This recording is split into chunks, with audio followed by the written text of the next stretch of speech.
Coming up on Oxford Weekly News, a look at how Miami trends have changed in the past 4 years. But first, grade distribution information was taken offline during scheduling. Oxford Weekly News finds out why.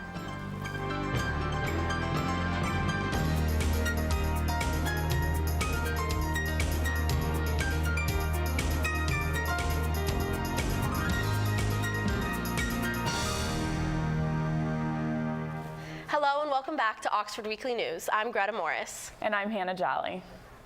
A popular tool used by students disappeared during this semester's registration.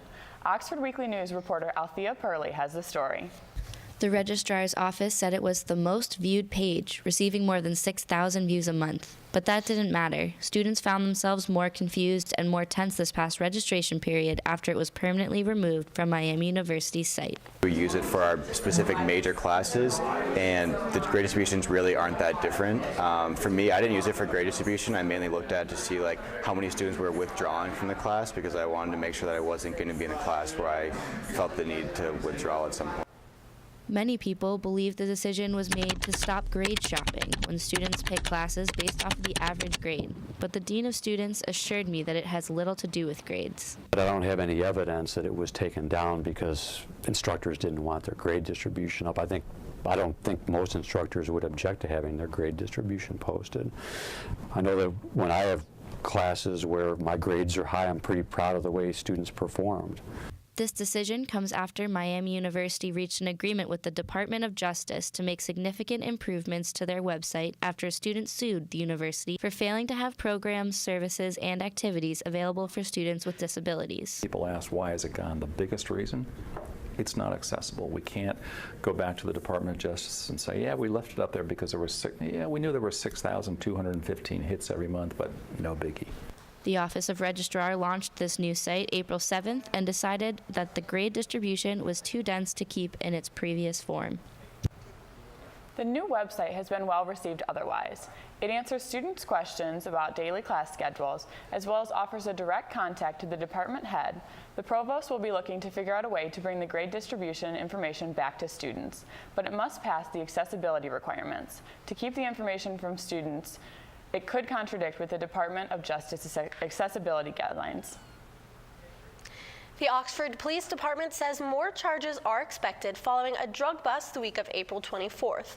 4 Miami students were arrested following the 6-month investigation involving the Oxford Police Department and the Butler County Undercover Regional Narcotics Task Force. The students were arrested on drug possession and trafficking charges. Police say cocaine and Xanax were found. Last October, one of the arrested students had an encounter with the OPD after he was a witness in a shooting as a result of a drug deal gone bad. Shooting case, there was a drug trafficking was related to that, so it just so happens he was involved in that incident, and this is a separate investigation where we've also discovered drug trafficking, so clearly that individual has some ties to the drug game. A Miami spokesperson says the 4 arrested students also face a university disciplinary hearing. Oxford police have made an arrest following the armed burglary at 116 West Church Street on April 29th. A woman woke up to find a man with a gun in her bedroom at 3:45 in the morning. When the police arrived, they found that a TV and the woman's car had been stolen. The man was later tracked down and arrested. Wright State freshman basketball player Ryan Custer qualified for a rare stem cell procedure to help recover from the spinal injury that partially paralyzed him last month. Ryan sustained the injury after diving into a makeshift pool at a fraternity party in Oxford. Doctors at Rush University injected 20 million stem cells into Custer's neck on April 28th. Ryan is the 12th person in the world to receive a stem cell injection for a spinal cord injury. The Butler County Regional Transport Authority launched a new app to help Miami bus riders better plan their commute. Buzz Tracker was launched in late April and allows users to track the bus's location in real time. Users can see the Oxford, Hamilton, and Middletown bus routes and receive delay notifications as they occur. The app is free and can be downloaded at the Apple and Android app stores. As students prepare to leave Oxford for summer vacation, the university uses this less busy time of year to begin working to upgrade parking on campus. Katie McDonald has the story. Thanks, Greta. I talked with university officials following an approved $6 million budget from the Board of Trustees for updates to the core of campus.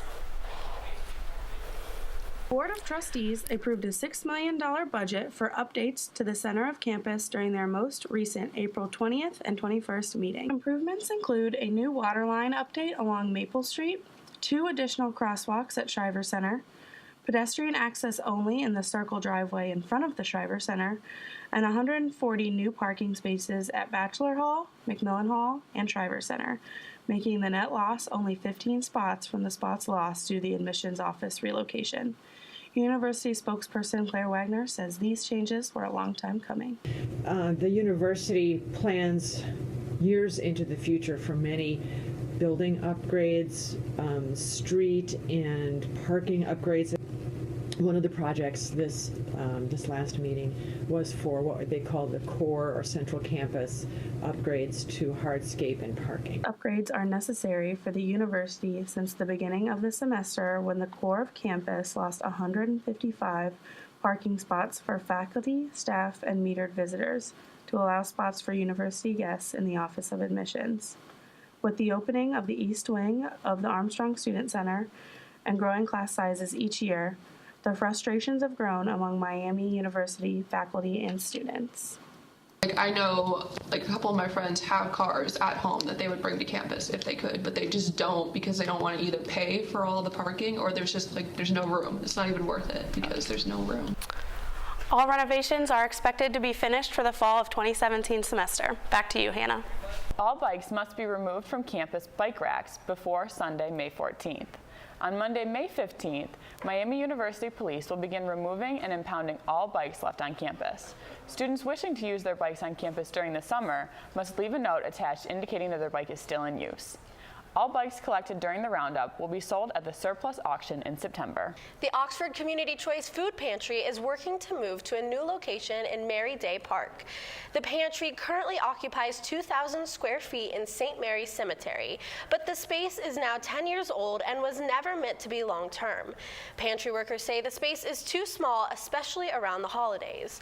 Over 600 households in Oxford use the pantry, but many of the pantry shoppers don't have steady transportation. The new location in the park would be right next to a mobile home area and easier for a lot of shoppers to access. This is fantastic for a whole bunch of reasons. It means that the city is not only supporting the pantry, but the pantry is serving its constituents, because although not all our constituents live in the mobile home park, many of them do. The pantry was authorized to form an agreement about the land with Oxford's city manager during the May 2nd City Council meeting. A new piece of technology could be coming to the city of Oxford. An automatic meter reading system will be established in the new housing complex, The Fields, at South Point. The system will use an antenna on the sheriff's tower to turn the gas, water, and electric meters off remotely. While it's only being implemented in the complex now, this antenna could reach over 98% of the city of Oxford. This means that technology could be used across the city in the future. The system costs just under $200,000, but it will be paid for by Trintas, the development company. Leonard Howell Park will be getting a new playground soon. The old playground structure was torn down because of deterioration and was never rebuilt. The park has more visitors now thanks to the recently opened Oxford Area Trail. The total cost for the new playground structure will be around $16,000. If approved, the city will only have to pay a quarter of the cost for the equipment, with the remainder being covered by grant money. A popular late-night television comedian is coming to campus in the fall. Trevor Noah, the host of Comedy Central's The Daily Show, will perform at Family Weekend on October 7th at 8:30 in Millett Hall. Tickets go on sale on May 31st for $45. They can be purchased online or at the Miami University box office. Can we really trust what we see? The Capstone Pictures film In the First Degree begs that question. The film was produced by students in the Media and Culture 414 class. It tells the story of a pizza delivery boy who is caught in a romance and witnesses something he wishes he would have never. But he won't give it all away. See it for yourself in Wilkes Theater at 7 p.m. on May 7th. Coming up on Oxford Weekly News, we take a look to see how trends have changed over the past 4 years at Miami. And it's Cinco de Mayo, amigos. Stay tuned for our foolproof guacamole recipe.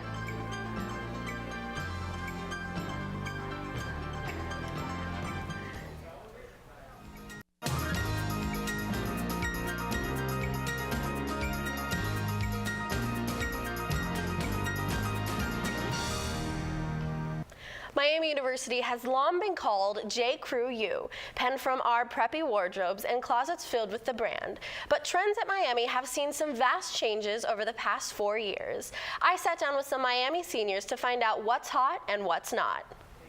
4 years ago, it was ballet flats, stripes, and lily dresses. I'd say like overall, I wore more preppy things freshman year.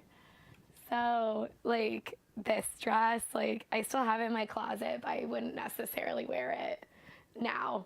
Now it's tennis shoes, big sweaters, and leggings.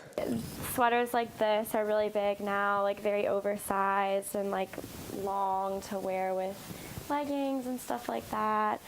Once called J. Crew, Miami's clothing trends have gotten considerably more casual. I would say just like in general, I think people freshman year like dressed up a little bit more, at least I did. Like I didn't wear leggings a ton. I would wear maybe like jeans and a sweater and like ballet flats or something, whereas now like you see everyone in tennis shoes and leggings. Like I rarely see anyone wear jeans to class. It's a difference between like preppiness and more of the like boho chic look and a lot of more like athleisure now. Brands like Lululemon and Free People have become popular on Miami's campus, offering students trendy pieces without sacrificing style. Miami's gotten way more trendy just in general, like overall in the last couple of years, like way more aware of like trends that are going on and like actually trying to wear them, where you feel like everyone was a little bit more conservative and like hesitant to try these wild trends our freshman and sophomore year. Stores like Appletree and Boutique Uptown have started carrying brands like Free People so students can get their favorite trends right here in Oxford. It's Cinco de Mayo. 2 of our Oxford Weekly News reporters are here to share some of their best guacamole recipes. Welcome to Guac Talk. I'm Sarah. And I'm Skylar. Today, we will take you through a simple recipe for one of America's favorite appetizers, guacamole. The recipe we'll be using today only requires 6 ingredients. All you'll need is avocados, tomato, onion, cilantro, salt, and lime juice. Start by cutting the avocado in half, which I already did, and removing the pit, which I have not done. Well, in my head that worked a lot better, but so you're going to use a spoon to scrape the avocado into the mixing bowl, just like this.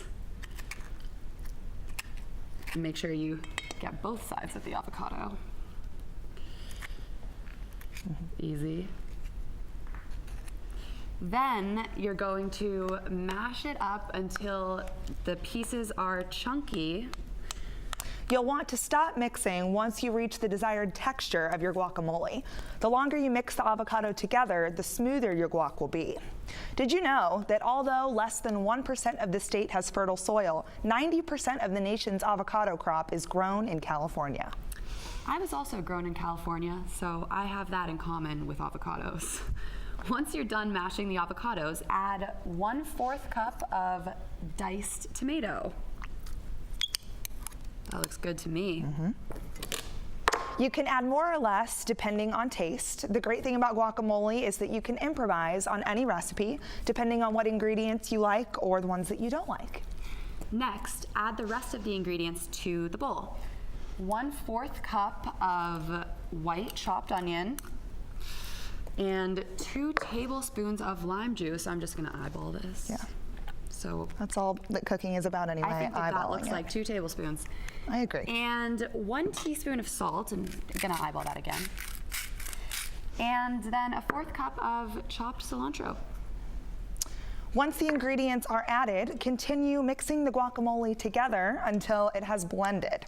You can serve it as it is, or you can chill it in the refrigerator for like an hour or 2 before serving. So now it's the fun part. I think it's time to taste test it, Let's Skylar. try our guacamole. It's the moment of truth.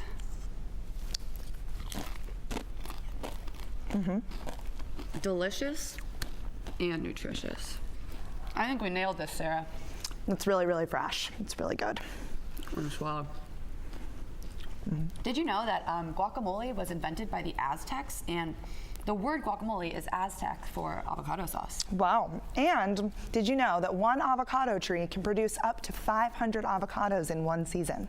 But interestingly enough, Mexican avocados were once banned in the U.S. That is crazy. Did you know that over 4 million pounds of avocados will be consumed every Super Bowl Sunday? That is crazy. Who would have thought? Well, that is all for Guac Talk with Sarah and Skylar. We hope you enjoyed this fun segment, and we'll see you next time with another fun and easy recipe.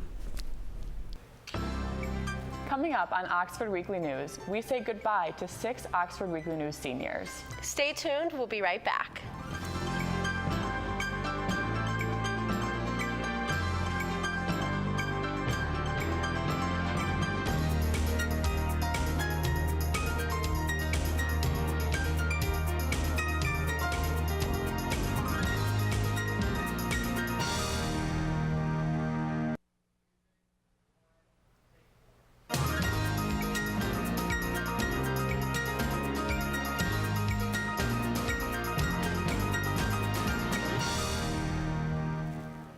Today marks the final newscast of the school year. Oxford Weekly News seniors are graduating. I sat down with them to hear about their own experiences covering the news in their home away from home. I think my favorite memory or my favorite thing about Oxford Weekly News was just the people. I feel like we had a really good class and we all were really passionate about it. We all got really excited about the newscast and really worked well together, and it was much more than just a class, and these people were much more than classmates. We really became like a little news team of our own and had a lot of fun doing it. What is your favorite Oxford Weekly News memory?